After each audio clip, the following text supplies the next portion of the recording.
Isa pang bituin ang nagpasya na panahon na para makamtan niya ang basbas ng simbahan.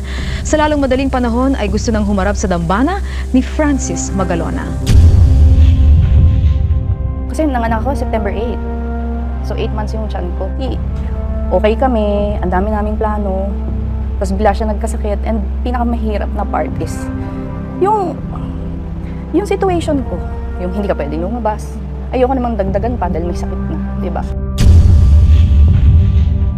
Hot topic ngayon ang mag-asawang sina Francis at Pia Magalona matapos i-reveal ng close friend ng rapper na hindi raw sila kasal. Mali talaga yon. So, ako, I always think na, di ba lang, basta ako hindi ako nananakit ng ibang tao, hindi ako nakaka-offend ng ibang tao. A respected person. And yun nga, lagi ko sinasabi, the best feeling talaga is hindi na-respeto ka, di ba? So, okay na sa akin na I just keep my peace and tinapos sa Diyos ko, lahat. Kasi ganoon naman dapat, di ba? May pa sa Diyos file ako eh. Ayon sa mga ulat, hindi tanggap ni Pia Magalona ang pag-aamin ni Abigail Rait na ikinasal siya kay Francis M. Tara, alamin natin ang buong detalye. Panoorin ang buong video. Kumusta mga idol? Mayroon naman tayong bagong chika sa inyo. Bago yan, welcome sa channel ni Mr. JV. Ang kontrobersyal na isyu ngayon, tungkol sa dating celebrity couple na sina Francis Magalona at Pia Magalona. Sino kaya ang nagsasabi ng totoo sa kanila at ano nga ba ang mga ibinunyag tungkol sa relasyon nila Francis Magalona at Pia Magalona?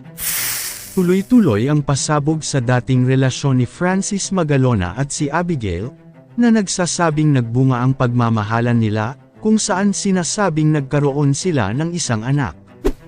Ayon sa mga kaibigan ni Francis, hiwalay na sila ni Pia bago pa man siya na involved si Abigail. Paano kaya nagtugma ang mga pahayag nila tungkol dito? Hindi tanggap ni Pia Magalona na kinasal pala si Abigail Rait kay Francis M. Sabi nga, hiwalay na umano si Francis Magalona sa asawang si Pia Magalona, bago pa man pumasok ang rapper sa isang relasyon kasama ang kanyang real love. Ano nga ba ang mga dahilan sa kanilang paghihiwalay? Una, ito ay ibinunyag ng direktor at nagpakilalang kaibigan di umano'y ni Francis M., na nagngangalang si Robbie Tarosa sa kanyang Facebook post, kung saan ikinwento niya ang pagkakaibigan nila ng rapper. Sa totoo lang, ang may kasalanan sa mga isyu ng kabit, ay ang mga mambabatas natin. Ba't kasi wala pa din tayo divorce sa Pilipinas? Ang dami kasi sa kanila may mga kabit.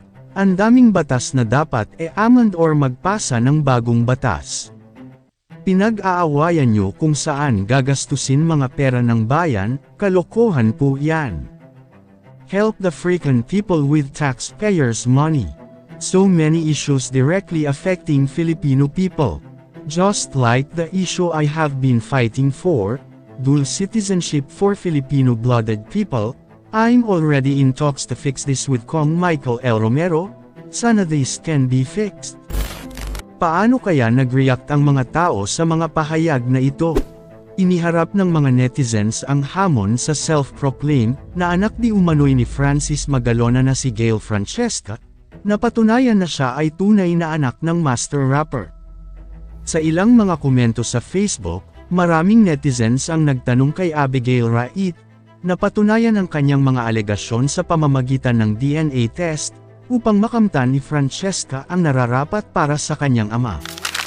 Ayon sa mga netizens, mas mainam na patunayan ito sa pamamagitan ng DNA test, dahil ito ang pinaka-epektibong paraan upang maipakita kung si Francesca ba ay tunay na Magalona.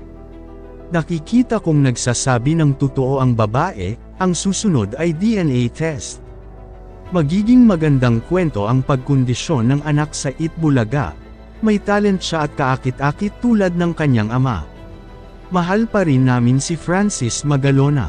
Sabihin nating totoo ang kwento ng babae, pero nakakaawa naman si Francis Magalona, dahil hindi na niya maipagtatanggol ang kanyang sarili. Tingin ko tama na magkaroon ng DNA test para malaman ang katotohanan.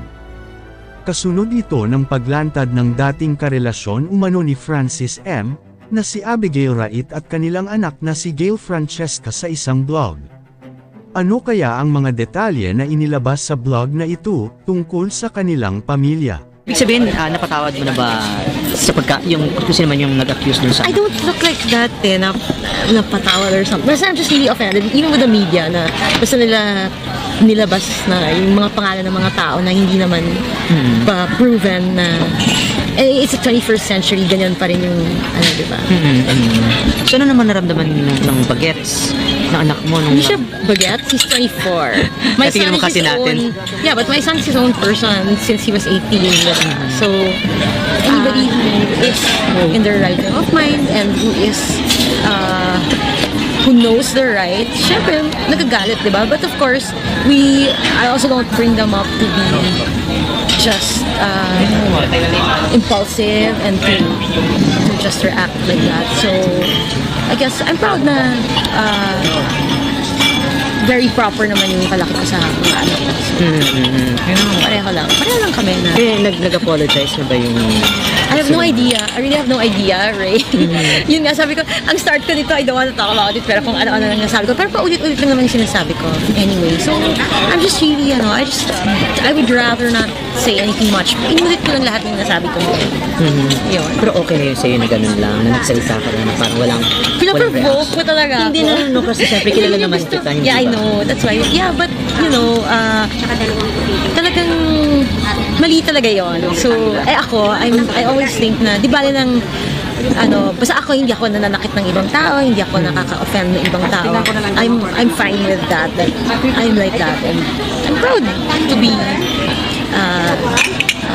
a respected person. And yun nga, lagi ko sinasabi, the best feeling talaga is yung nire-respeto ka, di ba? So, okay na sa akin na I just keep my peace and pinapasa Diyos ko lahat. Kasi gano'n naman dapat, di ba? May pasa Diyos file ako eh.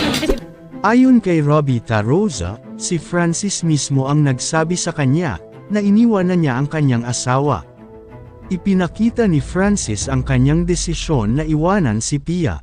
May mga pahayag rin tungkol sa real love ni Francis M. Ano nga ba ang mga ibinahagi ni Francis M tungkol dito kay Robbie Tarosa? Hindi naman pinangalanan ni Robbie Tarosa ang bagong karelasyon umano ni Francis, ngunit sinabi niyang may love child ang dalawa. Matapos ibulgar ni Robbie Tarosa na hindi kasal dito sa Pilipinas sina Francis M at Pia, may mga pagbabago bang naganap sa pananaw ng mga tao tungkol sa naging relasyon ng dalawa, at ano ang naging reaksyon ng publiko sa impormasyong ito?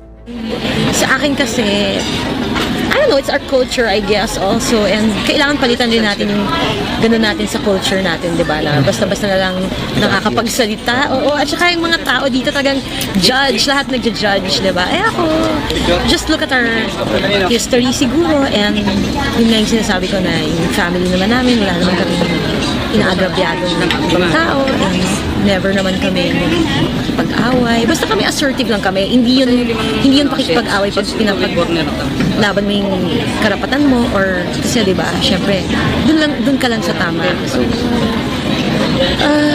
Impress lang ba ang kumbaga masama ang loob mo, or parang napikon mo siya?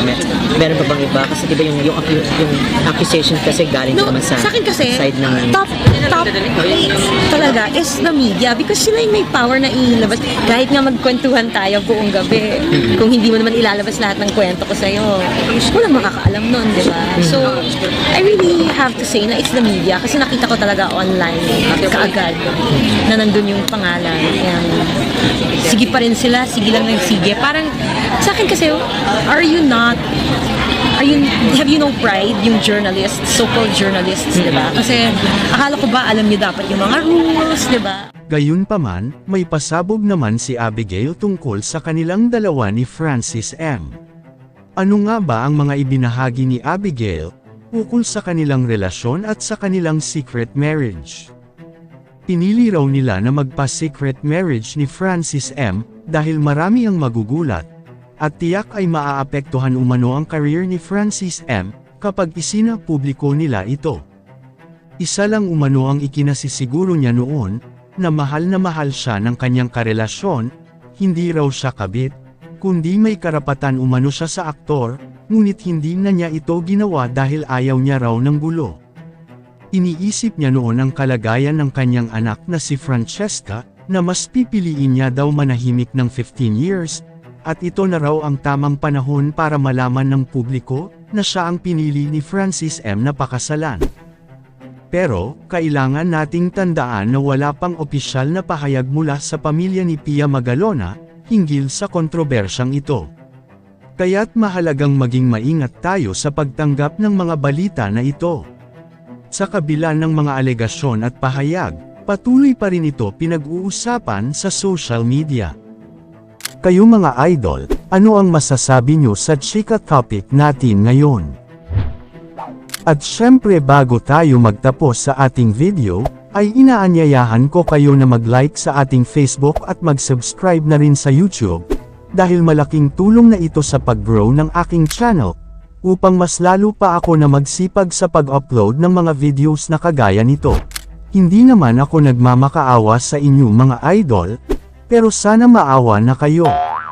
Hanggang dito na lang ang ating video, maraming salamat sa inyong pagtambay, bye-bye!